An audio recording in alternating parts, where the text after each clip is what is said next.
Daily roundup में आप लोगों का स्वागत है। आज का जो बड़ा मुद्दा है जिसके ऊपर हम बातचीत करेंगे वो है कश्मीर की सियासत। कश्मीर की सियासत खास करके अगर बात की जाए तो जम्मू कश्मीर का जब भी नाम लिया जाता है तो सियासत कश्मीर से ही शुरू होती है।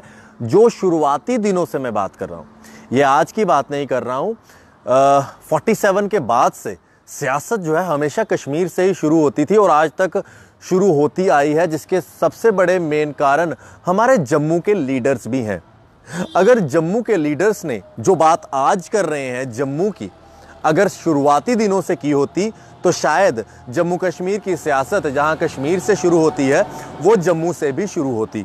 चलिए, देर आए दुरुस्त आए। लेकिन अब जो कश्मीर की सियासत है उसके अंदर अगर 2019 के इलेक्शन की बात करें तो कड़ा मुकाबला होने जा रहा है नेशनल कॉन्फ्रेंस, पीपल्स कॉन्फ्रेंस और पीपल्स डेमोक्रेटिक पार्टी के बीच में। तीन बड़ी पार्टीज, अगर बात करें पीपल्स डेमोक्रेटिक पार्टी और नेशनल कॉन्फ्रेंस, काफ़ी देर से मुकाबला तो इन दो पार्टीज में ही होता रहा है, लेकिन अब पीपल्स कॉन्फ्रेंस भी साथ आ चुकी है और पीपल्स कॉन्फ्रेंस भी एक बड़ा मुकाबला करे, क्योंकि आज सज्जाद लोन ने यह कहा है कि वो 87 की 87 सीटों पर इलेक्शन लड़ेंगे और उन्होंने ये भी कहा है कि उनकी पार्टी किसी भी रीजनल और नेशनल पार्टी के साथ अलायंस नहीं करेगी। ये आज का बड़ा मुद्दा है। आपको क्या लगता है कश्मीर के अंदर कौन सी पार्टी हावी होने वाली है 2019 में? आप कमेंट बॉक्स में लिख सकते हैं। हाँ, अगर आप जम्मू की किसी पार्टी का नाम भी लिखना चाहते हैं तो वो भी लिख सकते हैं। फिलहाल बात करते हैं आज की प्रमुख सुर्खियों की। पहली खबर की बात करें तो नॉर्थ कश्मीर में एक बार फिर से पाकिस्तान ने अपनी नापाक हरकत दिखाते हुए हमारी हिंदुस्तानी चौकियों को एक बार फिर से निशाना बनाया है। पाकिस्तान ने स्नाइपिंग की है और स्नाइपर फायर में दो हमारे आर्मी के ऑफिसर्स, दो जेसीओज जो हैं उसमें शहीद हो गए। एक जेसीओ जो हैं वहीं पर शहीद हो गए थे, दूसरे जो जेसीओ काफ़ी क्रिटिकली इंजर्ड थे उनको अस्पताल में भर्ती करवाया गया था और खबर ये आ रही है कि उनकी भी मृत्यु हो गई है। दोनों हमारे आर्मी के जो जेसीओज हैं उनकी वो शहीद हो गए हैं और हमारी तरफ से भावभीनी श्रद्धांजलि और उनकी फैमिली के लिए पूरी तरह से जम्मू कश्मीर का सपोर्ट। अगली खबर की बात करें तो आज सज्जाद लोन ने ये कहा है कि वो उनकी पार्टी 87 की 87 सीटों के ऊपर इलेक्शन लड़ेगी और वो ना ही किसी रीजनल पार्टी ना ही किसी नेशनल पार्टी के साथ अलायंस करेंगी। अब इसमें कितना ही सच साबित होता है ये तो इलेक्शन के बाद ही पता चलेगा।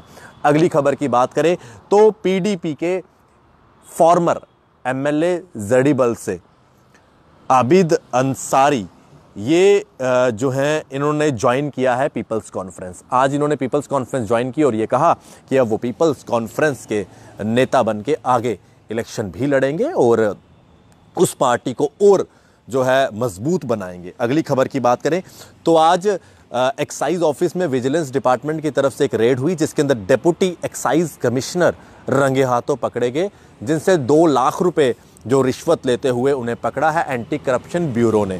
मैं आपको ये भी बताना चाहूँगा, एक दिन पहले एक्साइज कमिश्नर हमारे साथ इंटरव्यू में ये कह रहे थे कि ट्रांसपेरेंसी और करप्शन फ्री स्टेट होनी चाहिए, लेकिन अपने दफ्तर के अंदर ही करप्शन चल रही थी। सोचने वाली बात है, बाहर तो आप रेड कर रहे हैं लेकिन अपने दफ्तर के अंदर क्या चल रहा है उसके ऊपर भी ध्यान रखना चाहिए। अगली खबर की बात करें तो आज कुपवाड़ा पुलिस ने 2 ऐसे चोरों को गिरफ्तार किया है जो काफ़ी देर से पुलिस को जो है चकमा दे रहे थे और इनसे जो है लाखों रुपए की जो है चोरी की आइटम्स भी बरामद हुई है और ये एक कुपवाड़ा पुलिस के लिए एक बड़ी कामयाबी है, क्योंकि ये चोर जो हैं काफ़ी देर से चकमा दे रहे थे पुलिस को। अब बात करते हैं आज के प्रमुख मुद्दे की। आज का प्रमुख मुद्दा जिसके अंदर मैंने 3 पार्टीज़ के नाम लिखे हैं, जिनमें नेशनल कॉन्फ्रेंस, पीपल्स कॉन्फ्रेंस और पीपल्स डेमोक्रेटिक पार्टी। अगर नेशनल कॉन्फ्रेंस की बात करें तो कहीं ना कहीं डॉक्टर फारूक अब्दुल्ला ने पूरी की पूरी कमान संभाल ली है और डॉक्टर फारूक अब्दुल्ला जो हमारे सूत्रों से ये भी पता चला है कि वो ये भी कह रहे हैं कि अब मैं इतना तंदुरुस्त हूँ कि अपनी पार्टी को इतनी सीटें यहाँ दिलवा दूंगा कि नेशनल कॉन्फ्रेंस जो है फुल जो है जम्मू कश्मीर में जो है मेजॉरिटी के साथ जो है सामने आएगी 2019 में। वहीं दूसरी तरफ पीपल्स डेमोक्रेटिक पार्टी से लगातार नेता छोड़ते जा रहे हैं पार्टी को और अभी कुछ देर पहले खबर ये आई है कि महबूबा मुफ्ती ने एक कोर ग्रुप की मीटिंग भी बुलाई है। कोर ग्रुप की मीटिंग के अंदर फर्दर स्ट्रेटजीज़ के ऊपर बात होगी और ये भी देखा जाएगा कि आखिरकार क्यों पीपल्स डेमोक्रेटिक पार्टी को जो है नेता छोड़ रहे हैं, क्योंकि लगातार पीपल्स डेमोक्रेटिक पार्टी से बड़े बड़े नेता छोड़ के जा चुके हैं। मैं एक बार फिर से आपको नाम दोहराना चाहूँगा, जो बड़े बड़े नेता पीपल्स डेमोक्रेटिक पार्टी के पीडीपी को छोड़ चुके हैं। बात करेंगे डॉक्टर हसीब दराबू, फाइनेंस मिनिस्टर रहे हैं, उनकी तरफ से भी पार्टी छोड़ दी गई। उसके बाद मौलवी इफ्तियार अंसारी कैबिनेट मंत्री रह चुके हैं। आबिद अंसारी एमएलए जड़ीबल जो आज पीपल्स कॉन्फ्रेंस ज्वाइन की। अब्बास वानी ये भी एमएलए रह चुके हैं। राजा एजाज अली ये उड़ी से ये भी इन्होंने एमएलए इलेक्शन लड़ी थी लेकिन ये हार गए थे। उसके साथ साथ बशारत बुखारी कैबिनेट मंत्री रह चुके हैं जिन्होंने नेशनल कॉन्फ्रेंस ज्वाइन की। पीर हुसैन ये भी एक बड़े नेता थे और वक्फ बोर्ड के ये वाइस चेयरमैन रह चुके हैं, इन्होंने भी नेशनल कॉन्फ्रेंस ज्वाइन की। ये बड़े नेता जो हैं पीपल्स डेमोक्रेटिक पार्टी को जो है छोड़ चुके हैं। अब पीपल्स डेमोक्रेटिक पार्टी में जो बड़े नेता बचे हैं उनके बारे में भी आपको बताना चाहूँगा, क्योंकि जो बड़े नेता बचे हैं पीपल्स डेमोक्रेटिक पार्टी में उनमें महबूबा मुफ्ती, उनमें नईम अख्तर, मुजफ्फर हुसैन बेग और अल्ताफ़ बुखारी व अब्दुल रहमान वीरी, ये प्रमुख नेता हैं जो कोर बड़ा जो टीम अभी तक बची है मैडम के साथ। लेकिन बड़ी बात यह है कि पीपल्स डेमोक्रेटिक पार्टी से काफ़ी नेता जो है छोड़ के नेशनल कॉन्फ्रेंस में ज्वाइन कर रहे हैं। अब बात करते हैं कुछ और नेताओं की। भारतीय जनता पार्टी के भी एक नेता जिनको एक्सपेल कर दिया गया था, डॉक्टर गगन भगत, उन्होंने भी नेशनल कॉन्फ्रेंस का दामन थाम लिया है।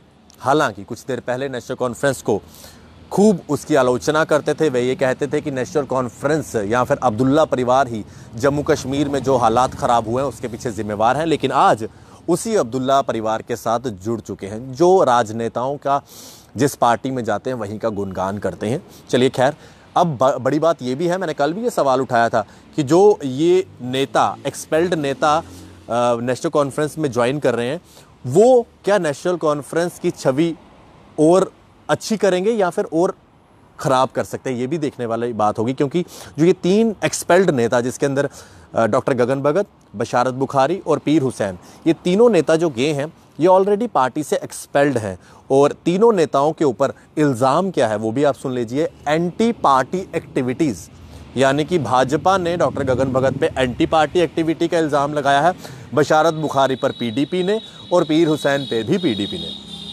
अब बीच में आते हैं पीपल्स कॉन्फ्रेंस। पीपल्स कॉन्फ्रेंस एकदम से थर्ड फ्रंट के तौर पर जो है खड़ी हुई है कश्मीर के अंदर। सजाद लोन पहले दिन से ही पीपल्स कॉन्फ्रेंस के साथ, जब आप जानते ही हैं जम्मू कश्मीर असेंबली डिसॉल्व होने से पहले भारतीय जनता पार्टी और सजाद लोन कहीं ना कहीं मिल के सरकार बनाने की फिराक में थे। अब बात ये आती है जहाँ पर सजाद लोन भारतीय जनता पार्टी के साथ उन्होंने म्युनिसिपल इलेक्शन भी लड़े और म्युनिसिपल इलेक्शन में काफ़ी सारे सीटें भी जितवाई भारतीय जनता पार्टी और पीपल्स कॉन्फ्रेंस ने इकट्ठे मिलके। वहीं पे अब सजाद लोन और आज जुनेद मट्टू और कुछ पीडीपी के और नेता जो छोड़ के आए हैं जो बाकी पार्टियों को और उन्होंने सजाद लोन की पार्टी ज्वाइन की है, उन सब ने आज प्रेस कॉन्फ्रेंस में खास करके सजाद लोन ने ये कहा है कि वो 87 की 87 सीटें जो हैं पीपल्स कॉन्फ्रेंस उसके ऊपर इलेक्शन लड़ेगी। और उसके अंदर सजाद लोन का ये भी कहना है कि जो ये 87 की 87 सीटें हैं ये पीपल्स कॉन्फ्रेंस ने इलेक्शन लड़ना भी है और उन्होंने ये भी कहा कि वो इस बार जीत कर भी सामने आएंगे। साथ साथ में सजाद लोन ने एक बड़ी बात और भी कही है जिसके ऊपर अब कुछ उन पार्टीज़ को भी सोचना चाहिए जो पार्टीज़ अपना परचम लहराने के लिए सोच बैठी थी कि शायद कश्मीर के अंदर उनका परचम पहली बार लहराएगा। आप समझिए मैं किस पार्टी की बात कर रहा हूँ। लगातार भारतीय जनता पार्टी ये बोल रही है कि कमल का फूल घाटी में पहली बार खिलवाएंगे 2019 में। वैसे तो उन्होंने पिछली बार भी कहा था लेकिन नहीं खिला था। 2019 में खिलवाने की बात कर रहे हैं कमल का फूल। उसके पीछे कहीं ना कहीं उनको ये तो साफ लगता ही है कि सजाद लोन उनके साथ है। लेकिन आज सजाद लोन ने प्रेस कॉन्फ्रेंस में ये साफ कह दिया कि वो ना ही किसी रीजनल पार्टी के साथ अलायंस करेंगे ना ही किसी नेशनल पार्टी के साथ अलायंस करेंगे। अब ये बात आज क्यों कही गई? ये बात आज इसलिए कही गई क्योंकि शायद कश्मीर में वोट लेने के लिए ये बात कहनी बहुत ज़रूरी है। अब आप बोलेंगे क्यों? वो इसलिए क्योंकि पीडीपी ने अगर सीटें जीती थी तो वो यही कह के जीती थी कि आप भारतीय जनता पार्टी को रोकिए कश्मीर में आने से, इसीलिए लोगों ने पीडीपी को वोट दिया। आज पीपल्स कॉन्फ्रेंस ने भी ये साफ कर दिया कि वो रीजनल पार्टी या फिर नेशनल पार्टी के साथ गठबंधन नहीं करेंगे। अब नेशनल पार्टी की बात करें तो साफ सी बात है, जो पहले से एसोसिएशन बीजेपी के साथ सजाद लोन की रही है, अगर वो ये बात कर रहे हैं तो वो आज महज ही सिर्फ वोट लेने के लिए भी सियासत की जा रही है। अब बाद में क्या होता है वो तो आप अच्छे से ही जानते हैं, जो सियासतदान आखिरकार आने वाले दिनों में करते हैं। अब बात आती है इलेक्शन के दिनों की। अब जो ये इलेक्शन के दिन चल रहे हैं, इसी बीच में आया राम और गया राम, ये दोनों टर्म्स मैं बार बार इसलिए यूज़ करता हूँ क्योंकि आया राम और गया राम चलता ही रहेगा। क्योंकि कुछ लोग पार्टी में आ रहे हैं तो वो तो आया राम है, और जो लोग पार्टियां छोड़ के जा रहे हैं वो गया राम है। तो आया राम और गया राम काफ़ी चीज़ें आपको देखने को मिलेंगी। और कुछ पार्टीज़ ऐसी भी हैं जो पार्टीज़ आज भी अपने जो उनका मूलभूत एजेंडा लेके वो शुरुआत में सामने आई थी, आज भी उसी एजेंडे के साथ चल रहे हैं। जहाँ पे बात रीजनल ऑटोनॉमी की, आज भी श्यामलाल शर्मा ने हमारे साथ इंटरव्यू में ये कहा कि रीजनल ऑटोनॉमी ही एकमात्र हल है जम्मू कश्मीर के अंदर। अगर डिस्क्रिमिनेशन की जो बात बार बार की जाती है उससे उसको निपटना है, तो उस डिस्क्रिमिनेशन को, कि उस भेदभाव को। अब बात यह है रीजनल ऑटोनॉमी, कल डॉक्टर फारूक अब्दुल्ला ने भी रीजनल ऑटोनॉमी का राग अलापा।